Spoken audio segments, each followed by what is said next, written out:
एकनाथ शिंदे और उद्धव ठाकरे गुट के बीच शिवसेना पर कब्जे की जंग अब सुप्रीम कोर्ट में तुषार मेहता, हरीश साल्वे और कपिल सिब्बल, अभिषेक मनु सिंघवी के बीच लड़ी जा रही है। सिंघवी और सिब्बल यह तर्क देते रहे कि शिंदे गुट को भाजपा में शामिल हो जाना या फिर नई पार्टी बना लेनी चाहिए, लेकिन हरीश साल्वे ने साफ कहा कि हमने शिवसेना नहीं छोड़ी है और जो है वह पार्टी का अंदरूनी संकट है। बहुमत जब किसी के नेतृत्व को स्वीकार नहीं करता तो फिर उस नेता यानी उद्धव ठाकरे के पास कोई अधिकार नहीं बचता। दलीलों का यह सिलसिला कल भी चलता रहेगा, क्योंकि कोर्ट अब मामले की सुनवाई 4 अगस्त को करेगी। सुनवाई के दौरान उद्धव कैंप के वकील कपिल सिब्बल ने कहा कि अगर 2/3 विधायक अलग होना चाहते हैं तो उन्हें किसी के साथ विलय करना होगा या नई पार्टी बनानी होगी। वह यह नहीं कह सकते कि वही मूल पार्टी है। सीजेआई ने सिब्बल के सवाल के जवाब में कहा कि मतलब आप यह कह रहे हैं कि उन्हें बीजेपी में विलय कर लेनी चाहिए थी या अलग पार्टी बनानी चाहिए थी। सिब्बल ने कहा कि कानूनन तो शिंदे गुट को यही करना चाहिए था। सिब्बल ने कहा कि पार्टी सिर्फ विधायकों का समूह नहीं होता है। इन लोगों को पार्टी की बैठक में बुलाया गया, वह नहीं आए।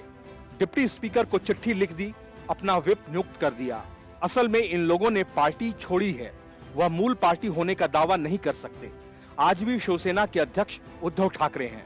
उन्होंने आगे कहा कि जब संविधान में 10वीं अनुसूची दल बदल विरोधी प्रावधान को जोड़ा गया तो उसका कुछ उद्देश्य था।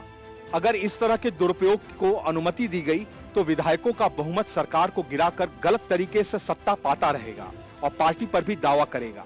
उद्धव कैंप के दूसरे वकील अभिषेक मनु सिंघवी ने कहा कि इन लोगों को किसी पार्टी में विलय करना चाहिए था, पर ऐसा नहीं किया।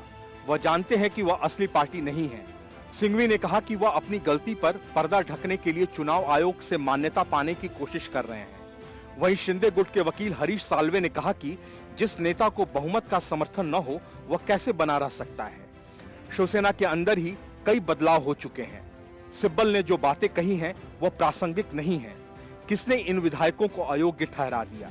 जब पार्टी में अंदरूनी बंटवारा हो चुका हो तो दूसरे गुट की बैठक में न जाना अयोग्यता कैसे हो गया?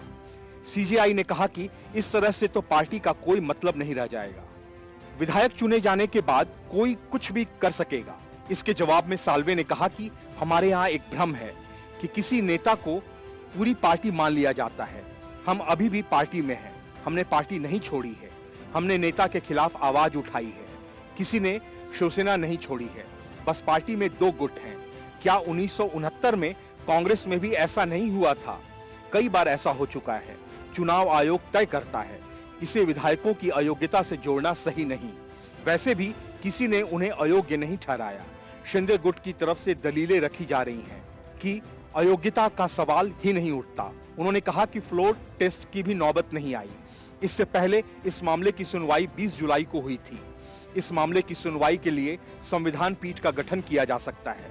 उस दिन कोर्ट ने सभी पक्षों से कहा था कि वह आपस में बात कर सुनवाई के बिंदुओं का एक संकलन जमा करवाएं।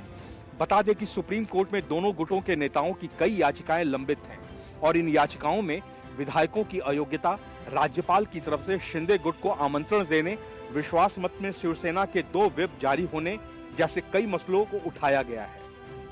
Bureau report, news of India.